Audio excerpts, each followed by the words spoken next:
안녕하세요. 결혼한 지 2년 된 30대 초반의 여자입니다. 사연을 들을 때마다 설마 이런 일이 정말로 있겠어? 그런 생각을 했었는데 제가 사연의 주인공이 될 줄은 상상도 못했습니다. 지금도 실감이 나질 않네요. 저희 부부한테도 애가 있었다면 이혼은 피할 수 있었을까요? 무슨 일만 있으면 애가 없어서 그렇다면 애를 낳으라던 사람들에게 묻고 싶습니다. 이혼을 해야 할 상황인데 애 때문에 어쩔 수 없이 참고 살면 똑똑한 여자인가요? 아니면 거지같이 살게 될지라도 남편과 이혼하고 애를 데리고 나와 살아야 하나요? 하긴 제가 이런 고민은 뭐하러 하나요? 저는 어차피 애도 없고 이러나 저러나 이미 이혼했으니까 아무래도 상관없지요. 제가 이혼하게 된 건 시어머니 때문입니다. 신우도 원인이라면 원인이고요. 하지만 가장 큰 원인은 아무리 부정하려 해봐도 결국은 남편이었네요. 남편이 처음부터 저를 속이지 않았더라면, 더 늦기 전에 남편으로서 자기 역할만이라도 똑바로 해줬더라면, 저와 어머님 사이에서 중심만 잘 잡아줬더라면, 정말이지 뭐라도 좀 저를 위해 노력하는 모습을 보여줬다면, 제가 이렇게 이혼까지 생각하지는 않았을 거예요. 살다 보면 다 지나갈 일이다. 그렇게 생각하고 참았을 겁니다. 제 성격이 원래 긍정적이라서 매사 좋은 게 좋은 거라고 생각하려는 편이거든요. 그리고 또 인생이란 게 당장 해결되지 않으면 큰일 날 것 같은 것들도 나중에 돌아보면 별일 아니었고 그렇잖아요. 지인의 소개로 4살 연상의 남편을 만났어요. 남편은 회사를 다니는 평범한 직장인이었고 저는 복지센터에서 일하는 공무원이었습니다. 둘 다 홍기가 찬 30대였기 때문에 처음부터 가벼운 연애 상대가 아닌 결혼을 전제로 한 진지한 만남이었어요. 만나보니까 성격도 제법 잘 맞고 말도 잘 통하더라고요. 양가의 축복 아래 사귄 지 1년 만에 결혼하게 되었습니다. 재정 상황은 결혼 이야기가 나왔을 때 서로 깔끔하게 공개했습니다. 남편은 모아둔 돈은 한 7천 정도 있었고 연봉은 5천대로 이것저것 빼고 나면 실제로는 350에서 400 사이 왔다 갔다 한다고 했어요. 저는 대학교 졸업 후 직장 생활을 4년 정도 하다가 얼마 전 공무원으로 방향을 틀었기 때문에 모아둔 돈은 4천 정도 있었습니다. 거기에 친정에서 결혼한다고 하니까 5천을 보태주셨어요. 그리고 아시다시피 공무원이 워낙 박봉이라서 실수령액은 남편의 반 정도밖에 안 됩니다. 그래도 계산해보면 남편한테 처지는 상황은 아니었어요. 시댁이 아무런 도움도 안 주셨거든요. 대신 저도 예단은 안 했습니다. 아무튼 남편 돈에 제가 모은 돈 그리고 친정 부모님이 보태주신 돈까지 합해서 집뿐만 아니라 결혼하고 혼수까지 해결하니까 엄청 빠듯했어요. 그래도 대출 안 받고 시작하려고 정말 애를 많이 썼습니다. 취향보다는 가격을 따져가면서 알뜰살뜰하게 시작했어요. 이렇게 하면 좋은 날이 더 빨리 올 줄 알았지요. 그런데 결혼한 지 2년 만에 이혼이라니 씁쓸하고 착잡한 심정입니다. 많은 젊은 부부들처럼 저희도 신혼생활을 1, 2년 정도 즐긴 후에 아이를 가지려고 했어요. 적어도 저는 그렇게 생각했어요. 공무원 된 지 얼마 되지도 않았는데 출산휴가에 육아휴직 쓰는 것도 좀 눈치 보여서 3년차 혹은 그 이상 되면 써야겠다는 계산도 있었고요. 그런데 결혼식을 올리고 얼마 지나지 않아서부터 어머님께서 시도 때도 없이 아이는 언제 가질 거냐고 물어보셨습니다. 처음에는 솔직히 말씀드렸지요. 1, 2년 후로 생각하고 있다고요. 그러자 어머님께서는 여자 나이가 많으면 건강한 애를 못 낳는다며 하루라도 빨리 가지라고 성하셨습니다. 제 나이 만으로 30이었고 남편은 만으로 34이었어요. 그런데도 자꾸 제 나이를 가지고 그런 식으로 말씀하셨기에 스트레스가 이만저만이 아니었습니다. 결국 계획을 수정해서 생기는 대로 낳아야겠다고 생각했어요. 직장에서 눈치를 봐야 할 걸 생각하면 걱정이 앞섰지만 이때만 해도 이렇게 하는 게 자식된 도리라고 믿었습니다. 사실 계획을 수정하기 전에 처음에는 남편에게 도움을 요청했어요. 어머님께 잘 좀 말씀드려달라고요. 하지만 남편은 저더러 적당히 맞춰주고 말라더군요. 설득해볼게요. 노력해볼게요. 그러면서 살살 어머님을 구슬리라고요. 하지만 애석하게도 저는 그런 넉살도 애교도 없는 사람입니다. 낯도 가리고요. 무엇보다도 어른한테 이렇게 표현해도 될지 모르겠지만 어머님은 말씀하실 때 생각을 안 하시는 분 같습니다. 상대 기분은 안중에도 없으시고 당신이 하고 싶은 말은 어떻게든 다 하셔야 직성이 풀리시는 분이에요. 그런 어머님께 말 그대로 해해거리라니 저에게는 너무 힘든 일이었어요. 게다가 남편은 아이를 만드는 데 있어서 그다지 협조적이지 않았습니다. 심지어 어떨 때는 잠자리를 해야 하는 날인데도 피할 때도 있었어요. 그런 일들이 반복되다 보니 별의별 생각이 다 들더라고요. 밖에 여자가 생긴 건지 아니면 어디 숨겨놓은 애라도 있는 건지. 하지만 이게 제가 남편과 이혼을 결심하게 된 결정적인 이유는 아닙니다. 사건이 터진 날은 어머님 생신이었어요. 원래는 축하도 드릴 겸 외식을 하기로 되어 있었습니다. 그런데 어머님께서 갑자기 밖에 나갈 기분이 아니라면서 모두 집으로 모이라고 하셨어요. 약속 시간까지는 1시간도 남지 않은 상황이었기에 당황스러웠지만 별 수 없었지요. 그렇게 시댁에 도착하니 어머님께서 갑자기 저더러 솜씨 발휘를 해보라 하더군요. 솜씨발이나마나 냉장고에 뭐가 있어야 해보지 않겠어요? 냉장고에는 묵힌 건지 섞인 건지 알 수 없는 장아찌와 나물 반찬만 넘쳐나고 있었습니다. 그러다 냉장고 구석에서 두부 한 모를 찾아서 두부조림을 하고 냉동고에서 얼어있던 갈치 몇 토막과 고등어를 찾아 구웠습니다. 미역은 찾았는데 소고기는 안 보이더라고요. 남편에게 미역국 좀 끓이게 가서 소고기 좀 사오라니까 귀찮다며 대충 하랍니다. 신우도 그냥 조미료 한 스푼 더 넣으라고 그러면 소고기 넣고 끓인 거랑 똑같은 맛이 난답니다. 저는 속으로 무슨 자식들이 이 모양인가. 시어머니도 복도 지지리도 없네. 그런 생각을 했어요.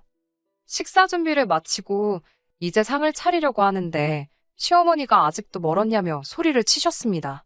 안방 앞에서 거의 다 됐다고 말씀드리고는 돌아서는데 들릴 듯 말 듯한 목소리로 뭐라 하시더라고요. 느려터졌다는 뭐 그런 이야기를 하시는 걸 보니 왠지 저 들으라고 하시는 소리 같았어요. 그 순간 짜증이 확 밀려오더라고요. 왜 나만 이렇게 땀을 뻘뻘 흘리고 있는 거지 싶어서요. 솔직한 말로 어머님이랑 저랑 무슨 사이인가요? 남편만 없으면 남이나 마찬가지잖아요. 그런데 정작 어머님 배 아파 낳은 자식들은 가만히 있고 저만 왜 이러고 있나 싶더라고요. 하물며 신우 남편도 아무 일도 안 하고 있었는데 말이에요. 생각할수록 울컥하고 목구멍으로 뭔가 차오르는 기분이었어요. 괜히 눈도 시큰거리는 것 같고. 저는 하던 일을 멈추고 거실로 나가 남편한테 잠깐 부엌으로 가자고 했습니다. 남편은 신나게 낄낄거리면서 TV를 보다가 아쉬워하면서 무슨 일이냐며 저를 따라왔어요. 제가 남편더러 내가 음식은 다 했으니까 상 차리는 건 직접 하라고 했습니다. 그러자 시작한 사람이 끝을 내는 게 낫지 않냐. 시어머니 생일상은 원래 며느리가 챙기는 거다와 같은 근거 없는 헛소리를 하더라고요. 떠드는 남편 앞에서 저는 앞치마랑 고무장갑을 벗어놓고 창고로 쓰이는 작은 방으로 들어갔습니다. TV 소리도 듣기 싫고 시댁 식구들 그림자도 보기 싫어서요. 남편더러 준비 다 되면 부르러 오라고 했습니다. 그러자 어머님이 저를 뒤따라 오셔서는 저더러 뭐 하자는 거냐고 물으시더라고요. 그래서 남편에게 어머니 생신상을 차려볼 수 있는 기회를 양보했다니까 세상이 말세랍니다. 아들이 어머니 생일상 차려주는 게 말세냐고 되물으니까 됐답니다. 저랑 말도 하기 싫으시대요. 치사하고 더러워서 제가 만든 음식은 안 드신답니다. 그래서 마음대로 하시라고 했어요. 안 드시긴 뭘 안 드시나요? 밥 한 술에 싫은 소리 한마디씩 반참 삼아가며 맛있게 드시던걸요. 오히려 저야말로 밥맛이 뚝 떨어져서 몇 숟갈 뜨다 말았습니다. 식사를 마친 뒤 과일을 먹자며 거실에 모여 앉았는데 뜬금없이 아이 이야기가 나왔습니다. 어머님은 왜 애가 안 생기냐면서 저희더러 거시기는 하냐고 물으시는데 어찌나 민망하고 그런 질문을 받는 제 입장이 청승맞던지요. 그 자리에는 참고로 남편보다 2살 많은 신우와 신우 남편도 있었습니다.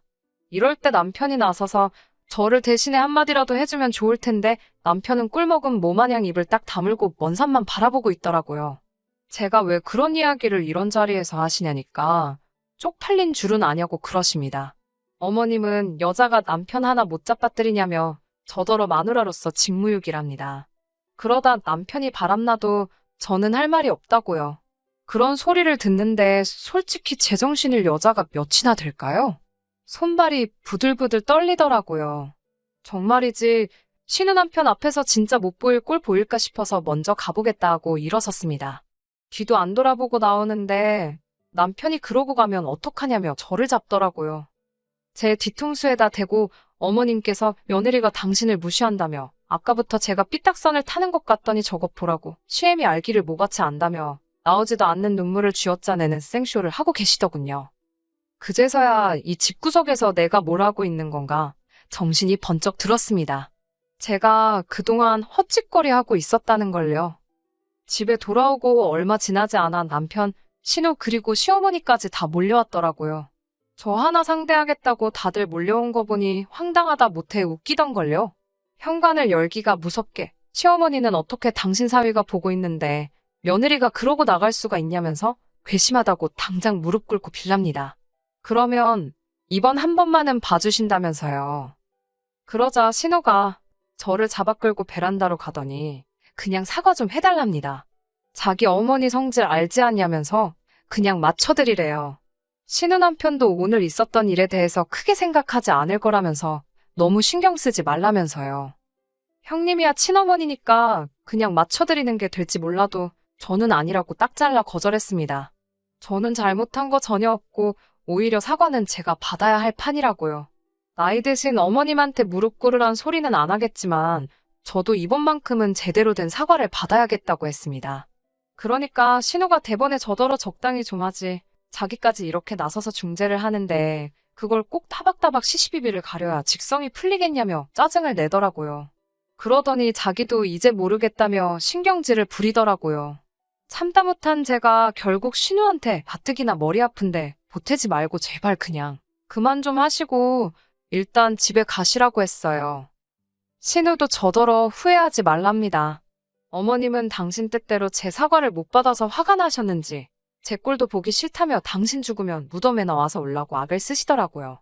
제 꼴도 보기 싫으시다는데 제가 왜 어머님 무덤에 가서 우냐고 하니까 남편이 적당히 하고 이쯤 했으면 그냥 져드리지 평소답지 않게 왜 자꾸 말대꾸를 하냐고 그러더군요.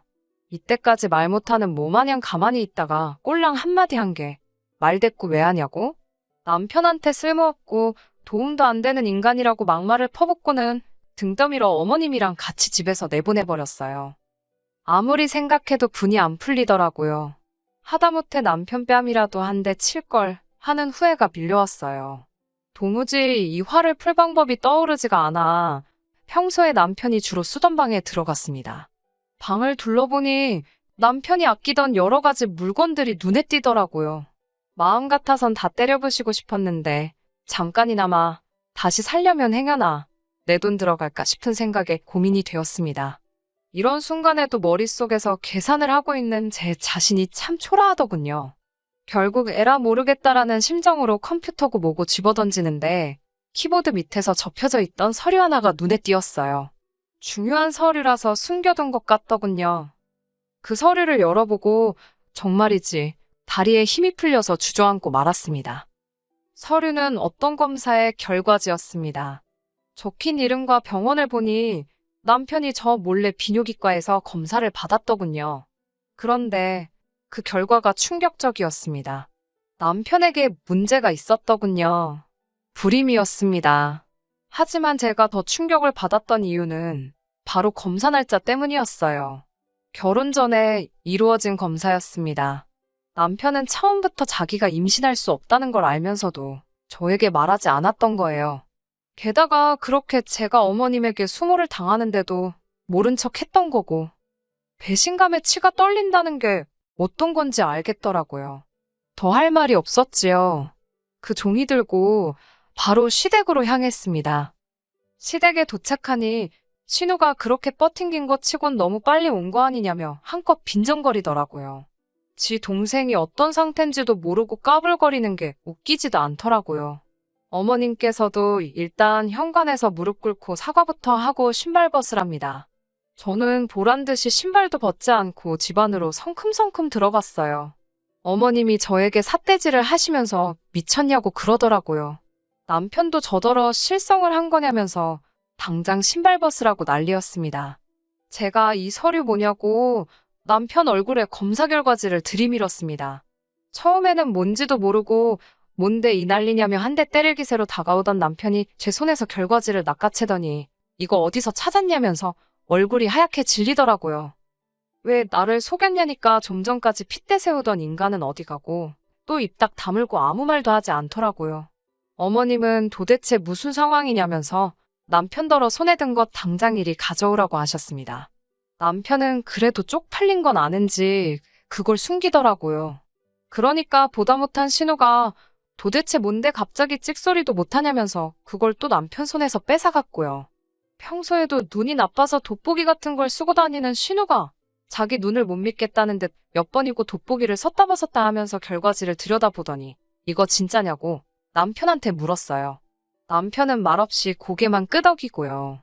신우가 미쳤다고 숨길 걸 숨겨야지 제정신이냐며 남편 등짝을 몇 번이고 내려치더라고요. 그때 어머님께서 답답해 죽는 꼴 보려고 하냐면서 빨리 말 안 할 거냐고 다시 한번 소리를 치셨습니다. 그제서야 남편이 사실은 자기가 불임이라면서 어머님한테 죄송하다고 그러더라고요. 어떻게 말을 꺼내야 할지 몰라서 하루 이틀 미루다가 보니까 어느새 결혼식장이었다면서요. 어머님은 그럴 리가 없다면서 제가 다 조작한 거랍니다. 남편이 자기 입으로 자기가 불임이 맞다고 하는데도 조용히 하라면서 이게 다 제가 남편을 조종하고 있는 거라며 말도 안 된답니다. 우리 집 3대 독자가 불임일 리가 없다면서요. 아니, 요즘 같은 세상에도 몇 대 독자를 따지나요? 아무튼 저는 남편에게 이혼하자고 했습니다.